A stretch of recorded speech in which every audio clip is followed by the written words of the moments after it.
Mission Soccer, tome 4, Soccer extrême. Un livre de Dominique Delepinot, lu par Pierre-Luc Fontaine.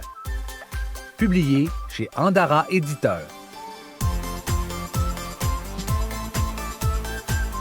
Tu n'as pas lu les tomes précédents? Pas grave. Voici en résumé ce que tu as manqué.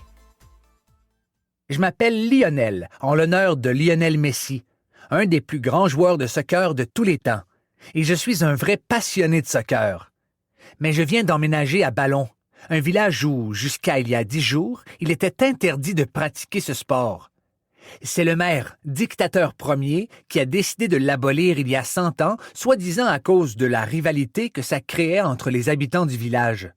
En réalité, il a pris cette décision extrême parce qu'il était super compétitif et qu'il voulait à tout prix que son équipe, les Invincibles, reste invaincue.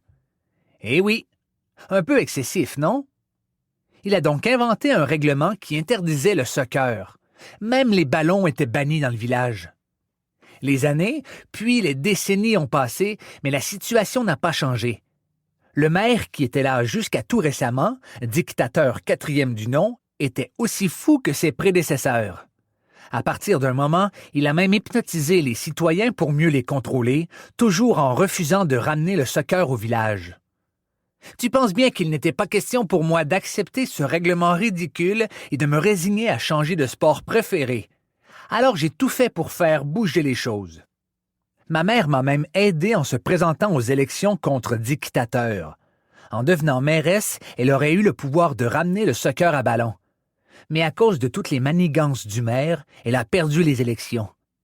La défaite a été difficile à prendre, jusqu'à ce que Gilberte, la secrétaire du maire, nous avoue un secret qu'elle gardait depuis plusieurs années. Le maire que nous connaissions était en fait un imposteur qui n'était au village que pour s'assurer que le soccer ne reviendrait pas. Eh oui, imagine-toi donc que le vrai dictateur a surpris son entourage il y a quelques années en souhaitant abolir le règlement. C'était le premier de la famille à aimer le soccer et à vouloir permettre aux villageois d'y jouer à nouveau. Alors, après l'avoir remplacé par un sosie, son entourage l'a envoyé dans un petit bled perdu à l'autre bout du monde pour avoir la certitude qu'il ne ramènerait jamais ce sport interdit depuis plus de 100 ans. Là-bas, dictateur pouvait faire ce qu'il voulait et vivre à fond sa passion pour le soccer. Puis, il y a 10 jours, grâce à l'intervention de la secrétaire, il est revenu de son exil, a démasqué le criminel qui avait pris sa place et a repris son rôle de maire du village. Le règlement a aussitôt été aboli. Le soccer est enfin de retour à Ballon. Je n'ai jamais été aussi content de ma vie. Avant toute chose, ça fait 10 jours que Dictateur, le vrai, a chassé l'imposteur qui avait pris sa place de maire. 10 jours que le soccer est revenu au village. 240 heures pour être exact. Combien de minutes? 14 400. Et pourtant, le temps a passé sans que je m'en rende compte. Il y avait tellement à faire que je ne savais plus où donner de la tête. Évidemment, j'ai tout de suite offert mon aide pour organiser le grand retour du soccer. Ça allait de soi car j'avais travaillé tellement fort pour le ramener. Je ne pouvais quand même pas laisser les employés du village tout gérer, surtout que la plupart n'étaient pas du tout à l'aise avec les tâches liées à la mise sur pied du nouveau club de soccer. Imagine, pour eux, il y a à peine quelques semaines, ce sport n'existait pas. Sans compter que ce ne sont pas tous les ballonnés qui aiment le soccer, et on ne peut évidemment pas les forcer à l'adopter. Heureusement, ma mère s'est proposée pour me donner un coup de main. Avec l'école qui recommence bientôt, je risque de manquer de temps. Notre vrai maire est réellement passionné par le soccer. Il prend ça très à cœur. Il nous a expliqué ce qu'il attend de « ses joueurs », comme il nous a appelés. Il désire qu'on prenne la pratique de notre sport au sérieux. Il est strict, mais ça me va, tu penses bien. On voit qu'il a passé les dernières années à réfléchir à ce qu'il aimerait faire s'il revenait un jour à Ballon. On peut imaginer que de devoir rester à l'écart pendant une si longue période n'a pas dû être facile pour lui.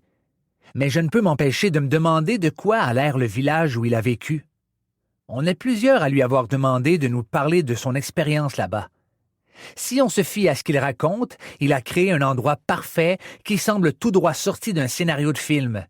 Ces récits sont loufoques, on dirait presque des histoires de pêche. Tu sais ce que c'est, une histoire de pêche? C'est le récit d'un événement invraisemblable, un peu comme quand un pêcheur exagère en décrivant la grosseur des poissons qu'il a attrapés.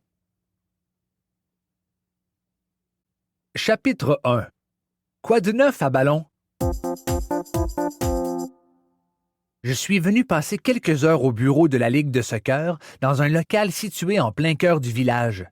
J'en profite car demain, c'est la rentrée scolaire. Ce sera également la première fois que je mettrai les pieds à l'école du village. Il n'y a qu'une seule classe de 6e cette année. Mes coéquipiers et moi serons tous dans le même groupe. C'est une bonne façon d'apaiser mes craintes à l'idée d'être le nouveau de la place. Recommencer à zéro en 6e année, ce n'est pas évident. Mes parents ont beau dire que, de toute façon, tout le monde me connaît au village, après tout ce que j'ai fait pour ramener le soccer à Ballon, j'ai quand même une boule dans l'estomac en pensant à la rentrée. Parlant de boule, voilà justement Bénédicte qui arrive en traînant un sac de mailles. Tu te demandes quel est le lien avec ce que je viens de dire? Non, Ben n'est pas gros. La boule, c'est ce qui se trouve dans le sac qu'il transporte. Ce n'est pas le premier qu'on reçoit. Je ne sais toutefois pas c'est le combientième. J'ai arrêté de compter. Parfois, on reçoit des sacs. D'autres fois, ce sont des boîtes. On sait maintenant ce que ces envois contiennent. La seule surprise, c'est l'heure à laquelle le livreur passera. Au début, on était surexcités de voir arriver tous ces présents. Les 3 premiers jours, disons. Ensuite, l'effet d'émerveillement a disparu. Un peu comme si la séance de déballage de cadeaux de Noël durait éternellement. Au bout de 50, n'importe qui se tannerait, non? Tiens, je le mets où, celui-ci? Me demande mon ami venu comme moi travailler un peu avant de recommencer l'école. Excellente question. Pose le sac ici qu'on regarde de quoi ils ont l'air. Sait-on jamais? On sera peut-être épaté cette fois. Laisse-moi deviner. Ils sont ronds et je suis presque certain qu'ils rebondissent. Tu devrais devenir détective. Tu as une sacrée intuition, lui dis-je moqueur. Le sac contient une douzaine de ballons portant chacun le nom de tous les joueurs des Phoenix. Des flammes décorent la sphère, fidèle à notre uniforme. Cette livraison porte à 1322 le nombre de ballons qu'on a reçus depuis que notre histoire a fait les manchettes il y a à peine 10 jours. C'est 132,2 ballons par jour. Oui, tu as bien lu. Virgule 2, j'ai fait le calcul. 132,2. Mais rassure-toi, tous les ballons qu'on nous offre sont entiers. La virgule n'est là que pour établir une moyenne. N'empêche, je me demande de quoi aurait l'air 2/10 d'un ballon.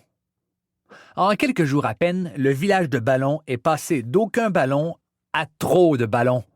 D'un extrême à l'autre, quoi. Extrême, c'est le bon mot d'ailleurs, car si on ne les range pas bientôt, il sera difficile de marcher et encore plus de jouer au soccer sans se blesser. Imagine que quelqu'un mette le pied sur un ballon en courant, perde l'équilibre et s'écrase de tout son long par terre. Au début, je devais me pincer régulièrement pour m'assurer que je n'étais pas en train de rêver. J'étais aux anges. Après des semaines à avoir été privé de ballons, j'avais enfin la chance de les retrouver. Mes précieux, mes trésors, mes amours, ils m'avaient tellement manqué.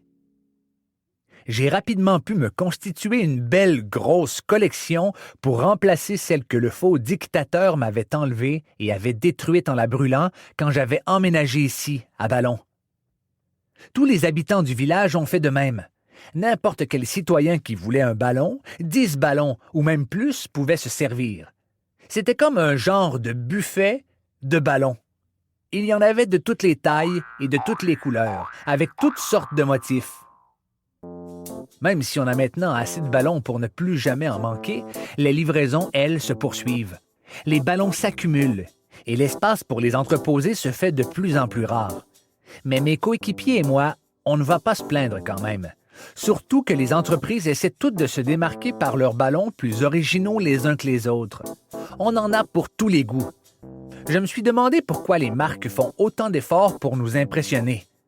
Puis, j'ai fini par comprendre qu'elles espèrent qu'on leur fera de la publicité sur les réseaux sociaux. Car ça aussi, c'est nouveau. Ballon est maintenant branché et en contact avec le monde extérieur. Après être resté des années dans l'ombre, le village a profité des récents événements pour faire son entrée dans l'univers virtuel.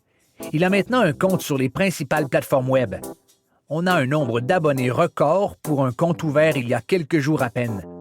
Souvent, on remercie les entreprises qui nous offrent des ballons en publiant des vidéos. Les gens aiment voir ce qu'on reçoit, surtout que les ballons sont tous vraiment très originaux. Les vidéos qu'on publie obtiennent donc toujours beaucoup de visionnements et nos abonnés en redemandent. Ils sont passionnés et impatients. Je peux très bien les comprendre.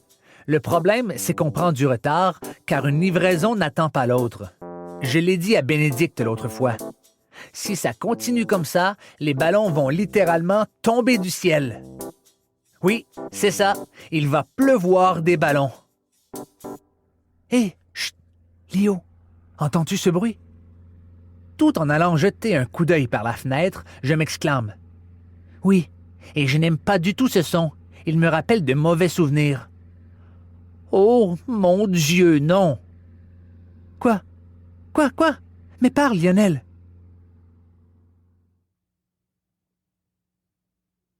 Chapitre 2.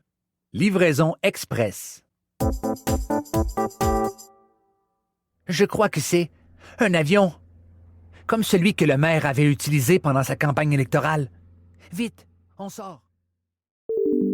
Nous espérons que vous avez apprécié cet aperçu. Pour continuer à écouter ce livre audio sur Google Play Livres, utilisez le lien dans la description de la vidéo.